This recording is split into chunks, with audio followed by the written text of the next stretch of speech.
We're making progress on Void now. I've primed her. I've put on I put on 3 layers of this really great black primer. And it's, it soaks into the wood really quickly. So it takes a couple layers before it's really sitting on top.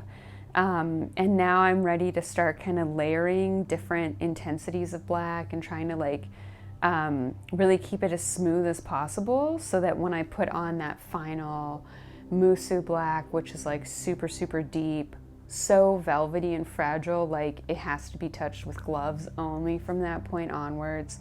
I want that by the time I get there, the surface is still really, really smooth, even though I've been applying all this paint to it.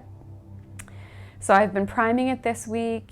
I've been looking through all of my inspiration books and all my inspiration photos and pulling out stuff that, like this one that I found online a while ago, that I want to kind of include in this world, this void world that I'm building. And 2 of the 3 pieces has this hole in the center, and I've prepped the front and I've prepped the back so that I can just plug in a drawing, which I'm working on this really smooth black paper, and just trying to figure out what vocabulary I want for the drawing and see how it looks in this space if it's doing what I want it to. So we're kind of tilting from prep to proper production now.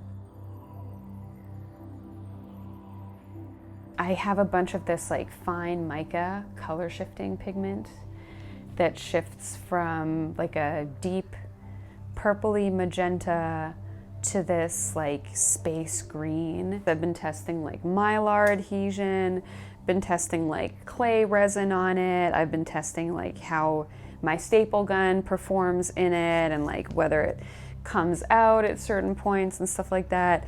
And right now I'm using it to test adding a sparkle pigment to some of my blacks and seeing how it performs based on how I add the pigment. So for these really bright, obvious examples, I just dipped my finger into the powder pigment and then rubbed it on top with my finger.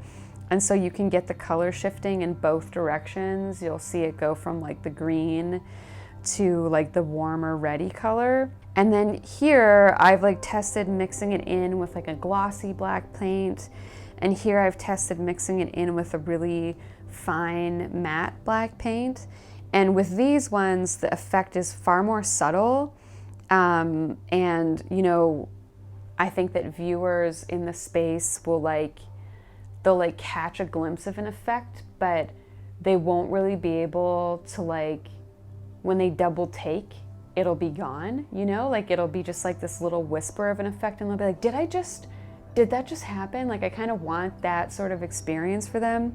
So I'm probably gonna go with these because straight on, they just look like a matte black.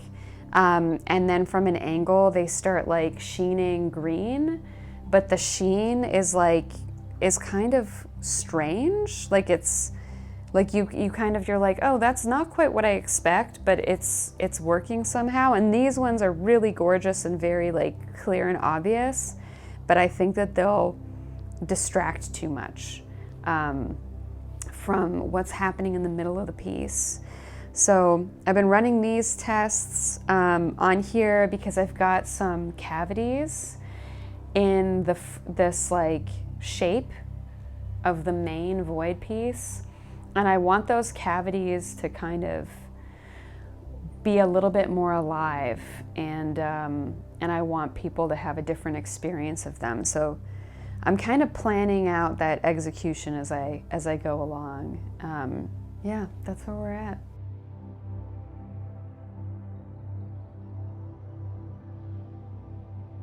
I definitely have an effect I want to achieve and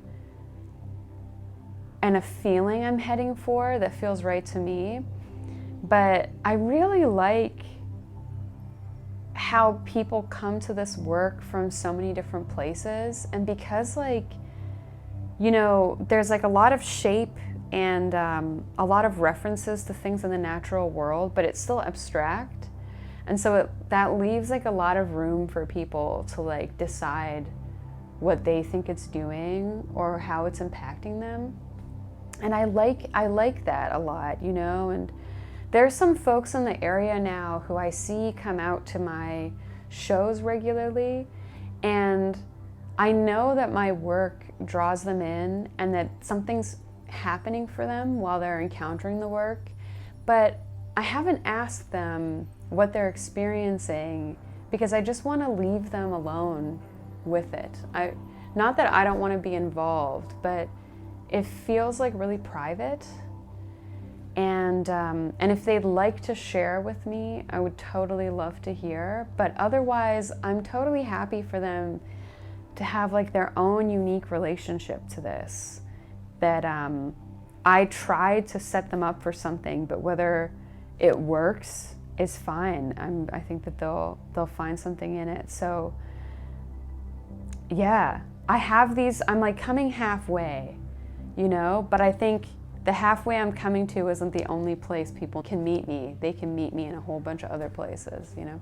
I feel like Rift, Wrinkle, and Void are all accessing like just this like sense of like a metaphysical more than that we can't access, you know. And even in scientific terms, we're like only capable of like perceiving and experiencing like a pretty small percentage of what's like really happening physically, you know, materially around us. Like there's so much going on that this, you know, human vessel like is not equipped to be attuned to or noticing.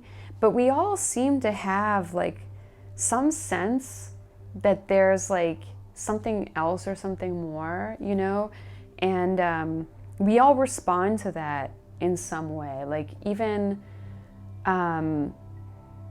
you know, even if you say there is nothing, you still feel like you have to have a stance on it. You know what I mean? Like we know that that's like a topic that needs to be discussed somehow. And I feel like Rift, Wrinkle, and Void are like these different modalities for like encountering the metaphysical, you know? And for me with Wrinkle, and no one has to agree with me on this, you know, this is like how the spirit with which I came to the work, but how it's received is really, you know, none of my business. But with Wrinkle, you know, that sense of the metaphysical is like, it's visible to you, but inaccessible. Like it like kind of like starts to seep in through. The veil becomes a bit more transparent and you can see it. In Rift, like that veil kind of rips and you're like, whoa, like there's a lot going on back there and maybe it's a little bit too much for you. And in Void, part of what these drawings are doing is like there's something like alien, but still like curiously magical and beautiful, like at the depth of like our experiences that feel the most like empty of anything that we recognize, you know? There's still something there for you that's like, hey, that little like whisper that's there in like our like deepest, most challenging experiences, or those experiences that feel meaningless, you know?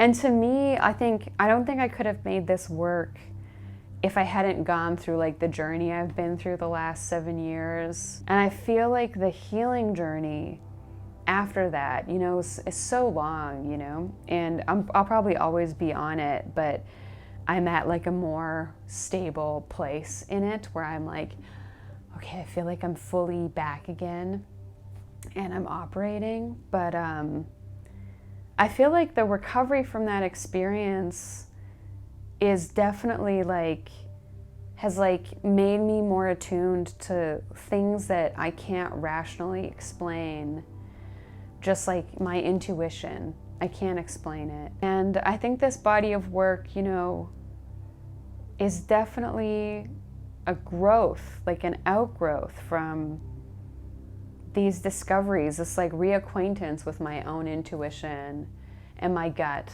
and all like the different parts of me inside that are like conflicting with each other, and the different ways I can appreciate my environment and my community because of this experience I've been through that many people share with me, that like totally informs, you know, it gives me this like capacity for sympathy and compassion that I didn't have before.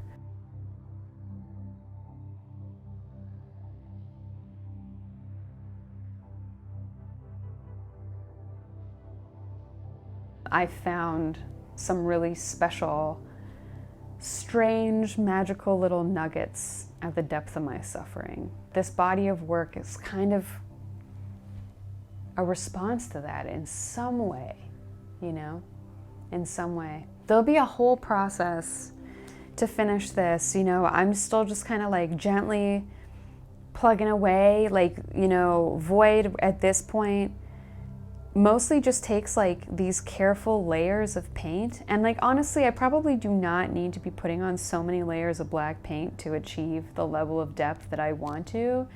But I want to do it. The depth of the black feels like it requires time. It like requires time and care. So over the next 2 weeks, I'll just be like, you know, gently adding extra layers. I'll keep working on these drawings, and I've kind of set it all up so that I can do a practice run on a drawing, and then if I don't like it, I can just put it against the wall and be like, you are now my inspo for the next drawing. And then I just, you know, put the drawings in, and then she's done.